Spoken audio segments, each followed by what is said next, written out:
first find and utilize a mentor. I cannot stress enough the roles that mentors have played in my life and in my success. Starting in college, when I was paired through a mentoring program with my sorority through a woman who was a lobbyist. You want to learn about networking? Hook up with a lobbyist. She taught me the power of access and the power of reputation when I was 21 years old. Changed my life. Absolutely changed my life. She got me my first internship, which led me to my first job, and then it all goes on from there, right? I had 2 or 3 other hugely, hugely impactful mentors in the first 10 years of my career that really helped me decide what path to take as new opportunities came up, how to handle obstacles. But I also had mentors who would give me the hard stuff. I had one particular woman named Iris Jones, just a firecracker female attorney. And she was the one that said, Marny, you are cursed with a 4-letter word. She said, you're going to be called this 4-letter word more times than you can imagine. I was 22 years old. What word, Iris? C-U-T-E. You're cute. You're short and you're cute and you're a girl. You have to build a brand that overcomes that. Wow. How do I do that? Change the way you dress, lower your voice, use powerful language, look for leadership opportunities. How would I have known that at 22? I wouldn't. It took a mentor. She taught me how to use more powerful language in meetings so that attorneys took me seriously. She taught me so much, but some of it was tough loving, right? And so you need to find mentors, whatever stage you're in your business right now, who are going to help you get to the next level, okay? If you don't know who your mentor is, you just need to look harder. Look at your network. Think of the people that you admire, that you've learned from, that are accessible to you. That's key. A role model is different than a mentor, guys. Oprah's a role model, right? She's probably not going to go have a cup of coffee with me and give me advice. But I can admire a lot of what she does. I can learn from a lot of what she does. But a true mentor is really going to help you, okay? Cannot overemphasize that enough.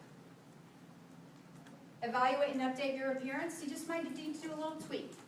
But especially if you haven't spent a lot of time thinking about it, it's a really good time to start because it is a part of your brand, as we've talked about.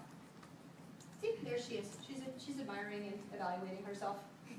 Embrace your strengths and address your weaknesses. This is something that sounds really easy and really obvious, but it's often difficult to do. And not just the weaknesses part.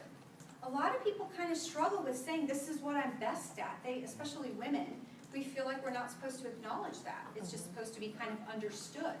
You need to know what you're really good at. And if you don't, mentors and other people can help point it out to you. But you need to say, this is what I'm really good at. And that needs to be a really integral part of my brand, right? Because that's natural, that's inherent. And I need to take advantage of that. And then you need to be just as honest with your weaknesses. I tend to be a glass half empty kind of person. That's just the way I am. But I need to recognize when I'm doing that, especially with my husband, who's the opposite, and make sure that that is not impacting my brand. Because you know what? If I'm always the one at the table saying, that's never going to work, it's a terrible idea, here's the problems I see with that, is that going to impact the way that people experience me? Absolutely. So that is one of my weaknesses. I need to learn to keep my mouth shut if I don't agree with something or if I don't think something's going to work, and let it play itself out. Or find a more gentle and positive way about talking about what I perceive as a weakness in the plan. So you need to be clear and honest with yourself, and that number 2 step of asking how you're perceived is going to point some of those weaknesses out. And then you don't necessarily need to eliminate them because some of them are just character flaws, but you need to learn how to kind of tamp them down and make sure that they're not a big part of your brand. Does that make sense? Okay. Reconsider your online brand strategy. We've talked about that, and I'm certainly open to talking about that more, and I could probably learn a lot from y'all. Get introduced to key influencers. We've talked a lot about that. In building your brand, we're not talking about building a global brand. You need to figure out who are the people, the companies, the industries, the professions, the communities that are important for you as an individual to reach your goals.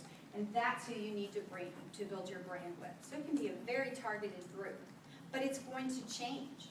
Again, using myself as an example, the type of people that hire me as a speaker, that's a totally new audience for me. And And so I'm having to do a different branding strategy than I've really ever done in my career before. So you need to figure out who those key influencers are and make sure that you're steadily building your brand with them. For those of you that are in the beginning of your careers, that may just be your bosses or your boss's bosses or your coworkers. For someone that's looking to start their own business, it may be your competitors. Find out what they've done right. What have they done wrong? How can they refer business to you? How are you going to offer something different? So figure out who those key influencers are. And finally, seek out leadership opportunities.